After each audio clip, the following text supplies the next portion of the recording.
Why would PSA reduce the grade on a card after they've already shipped the card to you with the higher grade?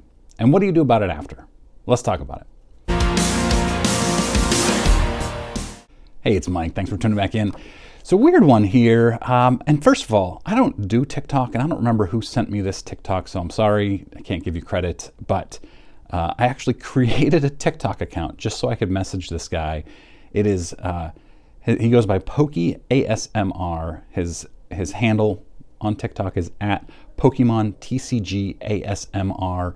He does, as you can imagine, Pokemon cards. And I don't know anything about Pokemon cards, so I'm not going to get into that at all. But I am going to get into this issue with PSA. So back on November 1st, this person, I'm not going to share his name because he goes anonymously on here, so we'll just call him Pokey. Pokey shared a video on November 1st showing that he had a PSA 9 Pokemon card that he resubmitted to PSA and came back a 10. And he was laughing about it in the video, as you might imagine.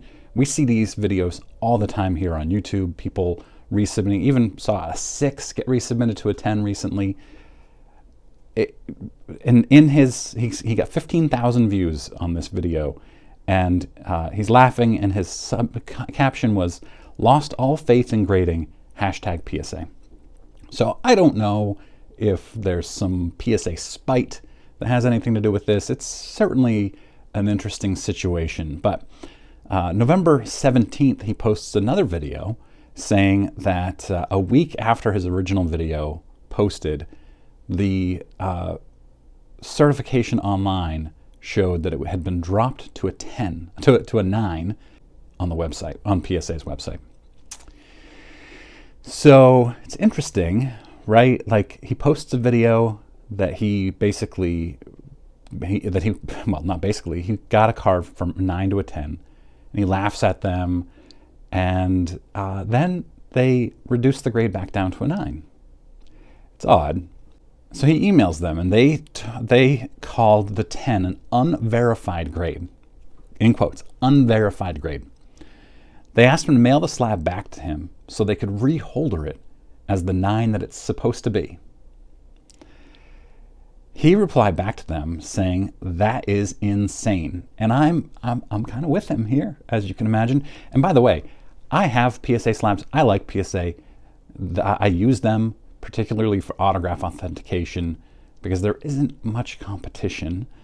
But I do like PSA, and but I think that they are not infallible. They make a lot of mistakes. So let's just be clear about that before I get comments that say, "Oh, you have PSA slabs behind you." Yeah, I do.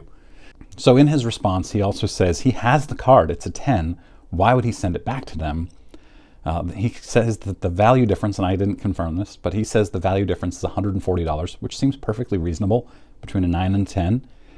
And then he asks them to escalate the situation.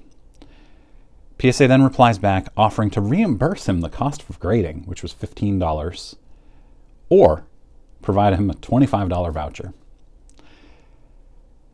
He then replies back, asking them questions about the process. He's clearly mad. He's professional with them, but he's mad. PSA explains that they grade and encapsulate cards, slab them, and then they do a QA check on the grade, which seems strange to me. We'll get into that a little bit. They again offer him $25 or to reimburse the cost of grading.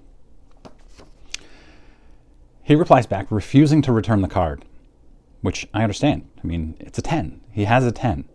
The challenge for him, as he lays out to them, is that he can't sell it in good faith because the cert is decertified, or it's missing, I guess, at this point. He could sell it, but if somebody looks it up, they're going to find out that it's not a legit 10 anymore. So he's stuck with a 9, even though it's in a 10 holder, 10 label. He says he's not returning it. He asks for a refund on his grading fee since it's been deactivated. They respond back saying to get the refund, they require that he return the slab to them. And I get that.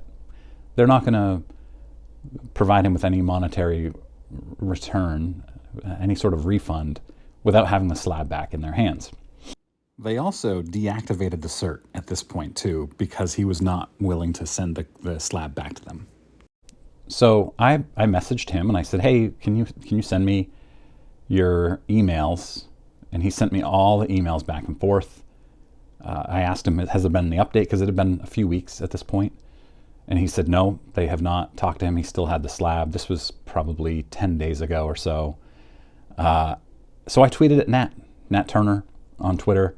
Nat's pretty good at responding to lowlifes like me on Twitter. And so I asked him two questions. Do they really grade and then slab and then do QA of the grade? And he said, yes, they do. And the website confirms it too. It seems wildly inefficient and cost ineffective to slab a card and then have a senior grader, as the email said, review that grade in the slab. But Nat said they like to review it in the slab to make sure it looks okay. But then if the grade is bad and the senior grader reduces the grade, they need to remove it from the slab, change the label, and then reslab it. I don't know. It seems like we could fix that process and reduce prices for PSA. Probably not, because I'm sure that this is a very, very rare case. So then I asked Nat, and he asked me for the cert number. So he had the cert number. He could look this up. I said, why not just pay him the difference, the $140 difference, instead of this crap that they're offering to him? And he didn't respond. And I asked him twice.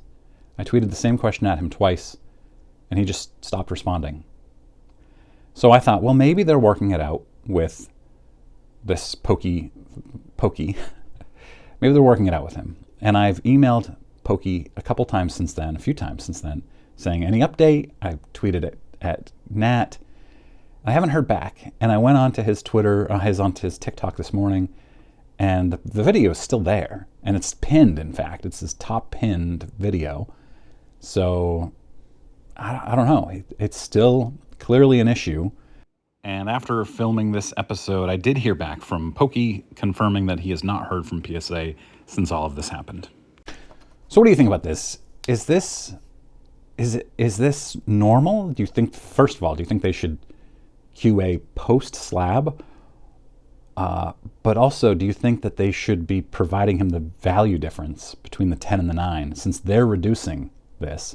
And then, do you think they saw his TikTok? What's the likelihood that they happen to see his TikTok? It's probably pretty unlikely, but what if somebody did and then sent it to them and they just, out of spite, said, let's reduce the grade back to a 9. It's unlikely, right? But yeah, it makes me wonder. Let me know what you think in comments. I'm really curious. And I'm shooting to have an Attic Find Friday video tomorrow, Friday. I'm really looking forward to it. I have a long weekend. So, all right, guys, have a great weekend.